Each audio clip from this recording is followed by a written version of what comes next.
और बड़ी खबर है रायपुर से। संघ प्रमुख मोहन भागवत 19 नवंबर को छत्तीसगढ़ दौरे पर आएंगे।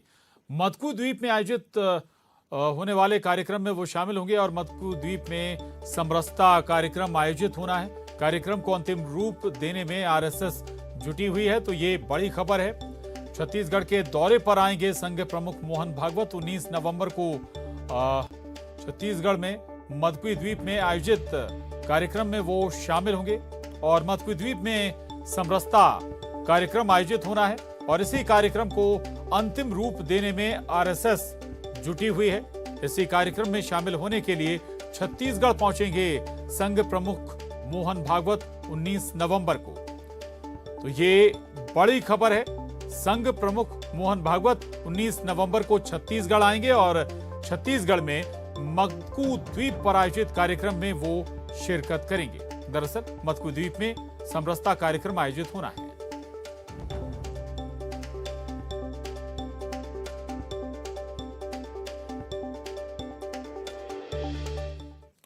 और बढ़ती महंगाई के खिलाफ आज युवा कांग्रेस के कार्यकर्ता रायपुर में प्रदर्शन करेंगे। रायपुर के मरीन ड्राइव के पास युवा कांग्रेस के कार्यकर्ता धरना देंगे। युवा कांग्रेस के प्रदर्शन में प्रदेश अध्यक्ष भी शामिल होंगे।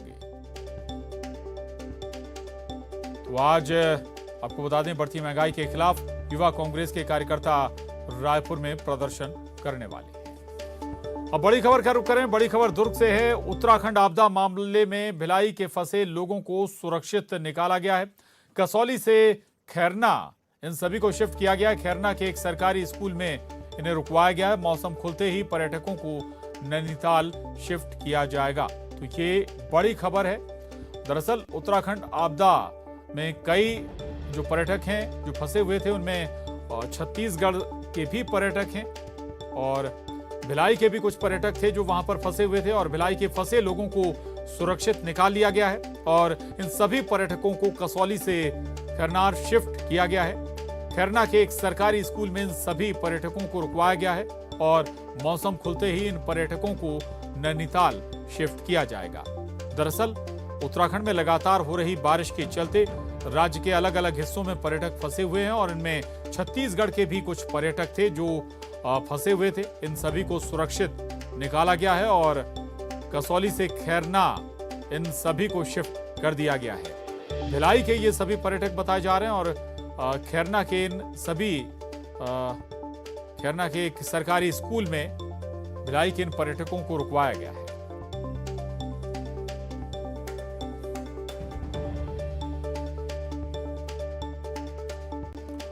हाल ही में नारायणपुर के पुलिस अधीक्षक पर उनके ही ड्राइवर ने मारपीट का आरोप लगाया था और अब इसी घटना से सबक लेते हुए बिलासपुर आईजी संभाग के सभी जिलों के एसपी को एक संदेश भेजा गया है, जिसमें थाना प्रभारी को अपने कर्मचारियों के साथ अच्छा व्यवहार करने के लिए कहा गया है। दरअसल पिछले कुछ दिनों से आईजी को शिकायत मिल रही थी कि उच्च अधिकारी अपने कर्मचारियों के साथ अच्छा व्यवहार नहीं कर रहे हैं।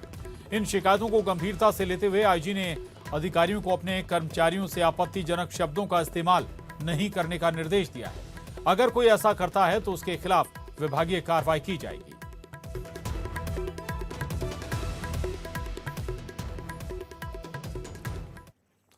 उधर राजनांदगांव जिले में खैरागढ़ विकासखंड के गातापार कला गांव में बच्चे और ग्रामीण फूड पॉइजनिंग का शिकार हो गए, जिसमें करीब 50 बच्चे और दर्जन भर महिला पुरुष शामिल हैं। उल्टी दस्त की शिकायत के बाद सभी को सामुदायिक स्वास्थ्य केंद्र में भर्ती कराया गया, जहां प्राथमिक उपचार के बाद राजनांदगांव मेडिकल कॉलेज पेंड्री 50 से ज्यादा बच्चों को वहां पर भर्ती किया गया है, जहां इनका इलाज जारी है। फिलहाल सभी बच्चों की हालत खतरे से बाहर बताई जा रही है। बताया जा रहा है कि मंगलवार देर शाम गांव से बच्चे साप्ताहिक बाजार में घूमने निकले थे।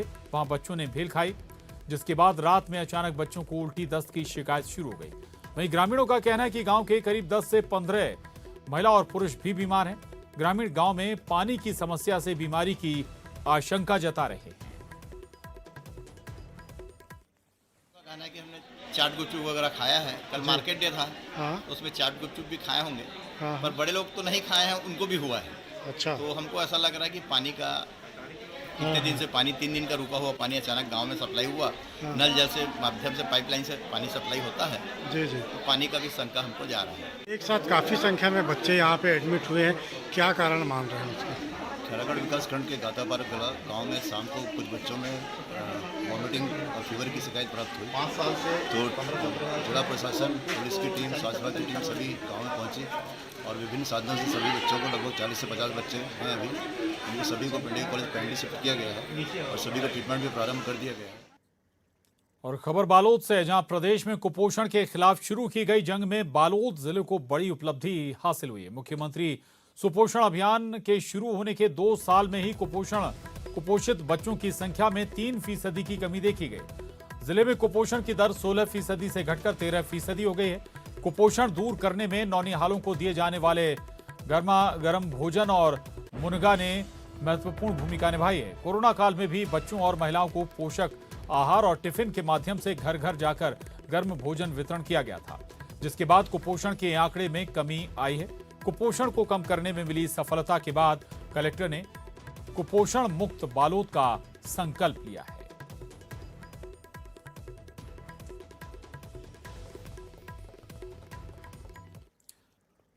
उन्नीस में पाकिस्तान पर शानदार विजय की 50वीं सालगिरह पर विजय मशाल देश भर में निकाली गई। विजय मशाल छत्तीसगढ़ पहुंच चुकी है। 1971 में सेना के अधिकारियों और जवानों ने इस युद्ध में हिस्सा लिया था। उनके घरों तक मशाल पहुंच रहा है और उन्हें सम्मानित किया जा रहा है। रायपुर के रिटायर्ड लेफ्टिनेंट कर्नल JSS काकर ने इस युद्ध में अहम भूमिका निभाई थी। उनकी वीरता का अंदाजा इस बात से लगाया जा सकता है कि आज भी एक पोस्ट उनके नाम पर मौजूद है। उनसे बात की हमारे सहयोगी युगल तिवारी ने। मेरे को कमीशन मिला था 1971 में और मेरी जिस पोर्टल में मेरे को कमीशन मिला वो ऑलरेडी डिप्लॉयड थी उरी सेक्टर में। तो सीधा मैं ट्रेनिंग करके सीधा उरी सेक्टर गया था और 5 महीने के बाद में मुझे लड़ाई शुरू हुई। सौभाग्य था कि लड़ने का मौका मिला मेरे को। देश की रक्षा के लिए हर एक को नहीं मिलता मौका। एंड हम बॉर्डर में से, हमारा काम जैसे है कि देश की जमीन की रक्षा करना है, कोई 1 इंच भी न ले पाए। एक पोस्ट आपके नाम रखा गया है। और सूरजपुर के प्रतापपुर वन परिक्षेत्र में हाथियों की मौजूदगी से लोगों में दहशत का माहौल बना हुआ है। वन अमले के साथ ही ग्रामीण हाथियों को जंगल में भगाने के लिए दिन रात एक किए हुए।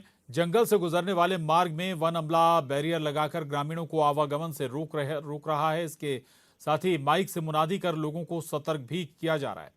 हालांकि कई ग्रामीण वन अमले के निर्देशों को पालन नहीं कर रहे हैं। ऐसे में ग्रामीण हाथियों के हमले का शिकार भी हो सकते हैं। वन विभाग के लोग ग्रामीणों से उनकी अपील पर ध्यान देने की अपील भी कर रहे हैं।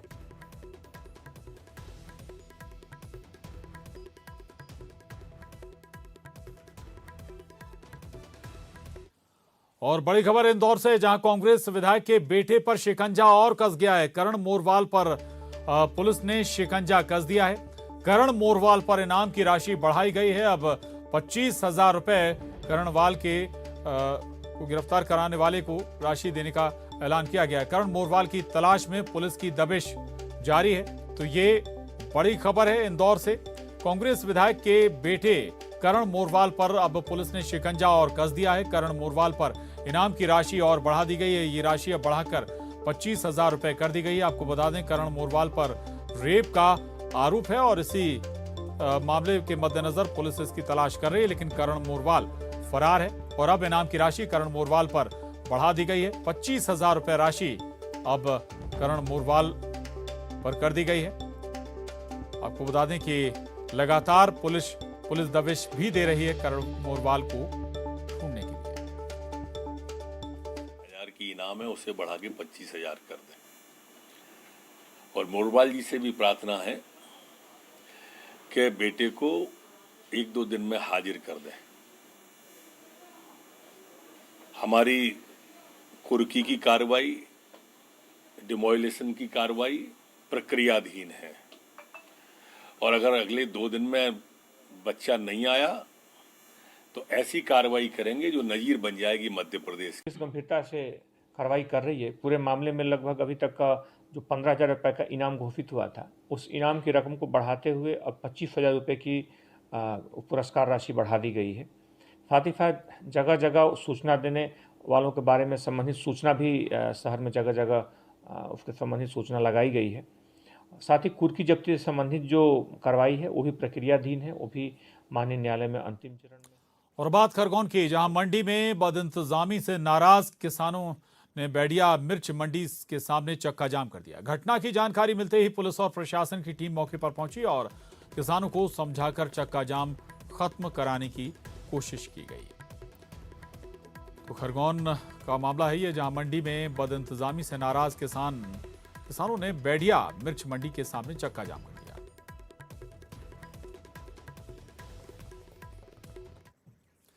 खबर डिंडोरी से है, जहां मवेशी चोरी के आरोप में एक युवक की बेरहमी से पिटाई कर दी गई।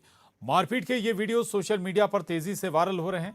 तस्वीरों में आप देख सकते हैं कि चोरी के आरोपी युवक का हाथ पांव बांधकर लात घूंसों से जमकर उसकी पिटाई की गई है। तो डिंडोरी से ये खबर है, जहां मवेशी चोरी के आरोप में एक युवक की बेरहमी से पिटाई की गई और अब ये वीडियो वायरल है।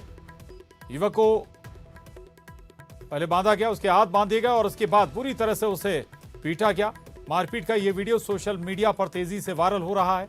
तस्वीरों में आप साफ देख सकते हैं कि चोरी के आरोपी युवक का हाथ पांव बांधकर लात घूंसों से उसकी पिटाई की जा रही है। सवाल ये कि कानून हाथ में लेने का अधिकार इन्हें किसने दिया?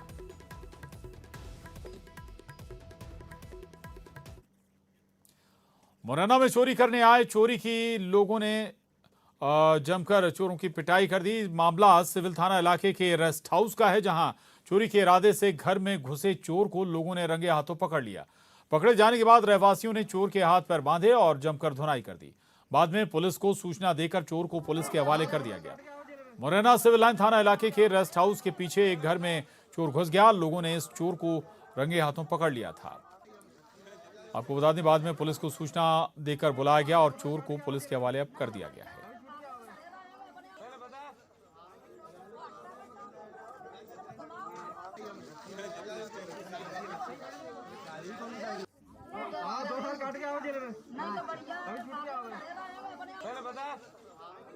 ये तस्वीरें मुरैना की हैं, जहां एक युवक चोरी के इरादे से घर में घुसा था, लेकिन रंगे हाथों लोगों ने इसे पकड़ लिया। इसके बाद इसकी न केवल पिटाई की गई बल्कि पुलिस के हवाले भी कर दिया गया।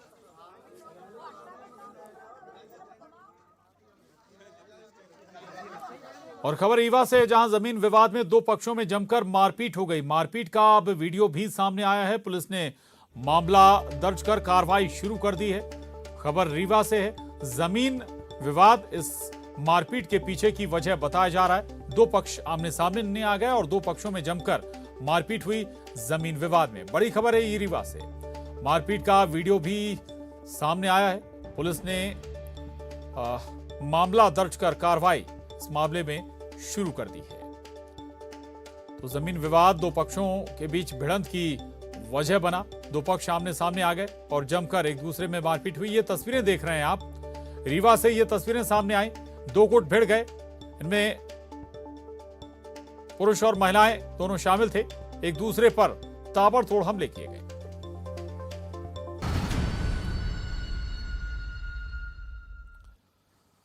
और अब बात करते हैं दमोह की, जहां प्रशासन की उदासीनता के चलते जिला मुख्यालय की रोड सड़क में सेंधमारी का शिकार हो रही है। रिपोर्ट देखिए। सड़क के बीचों बीच लगी रेहड़ी या चाट ठेला, कहीं अंडे की दुकानें तो कहीं सड़क के बीचों बीच खड़े पब्लिक ऑटो। अतिक्रमण ऐसा कि मानो सड़क ही गायब हो गई हो। कब्जे की वजह से लगी वाहनों की लंबी कतारें। मांगज स्कूल के चारों ओर कबाड़ियों का अतिक्रमण।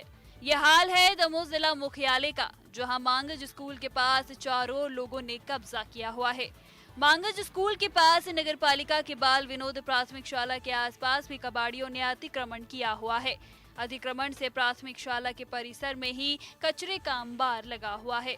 तो वहीं मांगज स्कूल के आसपास चारों ओर सड़क पर लोगों ने अपनी दुकानें सजा रखी हैं। ऑटो चालक भी अव्यवस्थित तरीके से कहीं भी ऑटो खड़ा कर देते हैं। तो वहीं चाय बनाने वाले भी सड़क पर ही टपरे बनाकर अतिक्रमण किए हुए हैं। शासकीय स्कूल है, उसके पास एक बाल विनोद स्कूल भी है। जिसमें पहले भी कई बार अपन ज्ञापन के माध्यम से प्रशासन को सूचित करवा चुके हैं कि यहाँ पे अवैध तरीके से जो अतिक्रमण हुआ है उसको जल्द से जल्द हटाया जाए। प्रशासन ने 1-2 बार कार्रवाई की, लेकिन क्या होता है कुछ समय बाद वो दोबारा से 1 टपरे की जगह 3 टपरे रख लेते हैं। बाल विनोद स्कूल जो शासकीय स्कूल है उसके अंदर तो स्थायी चक्कियाँ बना ली गई हैं, वहाँ से लोहा लंगड़ा का काम हो रहा है। और अचंभे की बात ये है कि वहाँ जो अवैध तरीके से निर्माण करके ये चक्कियाँ और ये सब अतिक्रमण किया गया, उनको बिजली की सप्लाई भी दी गई है।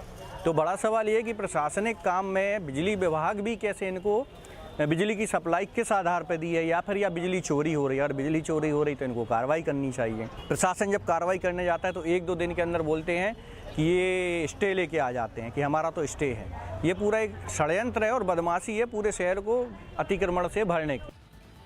प्रशासन की उदासीनता के चलते अतिक्रमण पर कोई ठोस कार्रवाई नहीं की गई, जिसके चलते अभी तक अतिक्रमण नहीं हटाया गया है।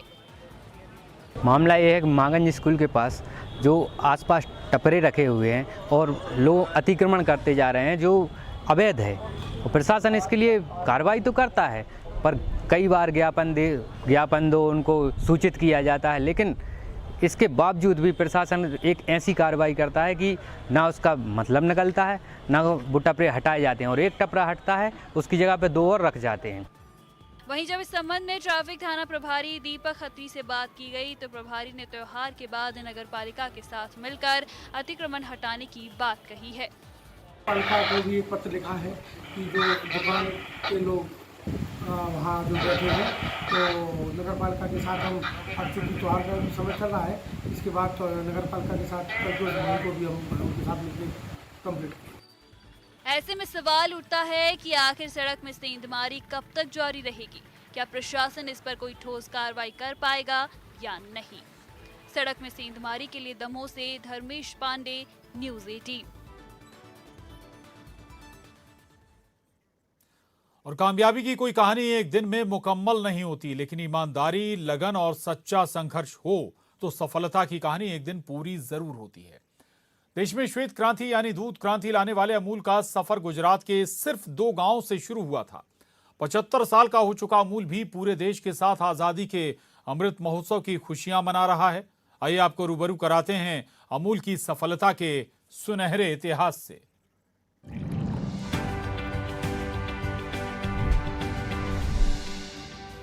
खेड़ा जिला सहकारी दुग्ध उत्पादन संघ की क्षमता दिनों दिन बढ़ने लगी। किसानों को संघ की डेयरी अपने सभी सपनों की मंजिल लगने लगी। वो पूरी लगन से जुट गए और इस तरह अमूल के सुनहरे भविष्य की डगर आगे बढ़ने लगी। 1956 में रोज 1 लाख लीटर दूध की क्षमता वाला पहला डेयरी प्रोसेसिंग प्लांट विकसित कर लिया गया। अब आगे और आगे जाने की ही बारी थी। किसानों के दुख भरे दिन बीत चुके थे।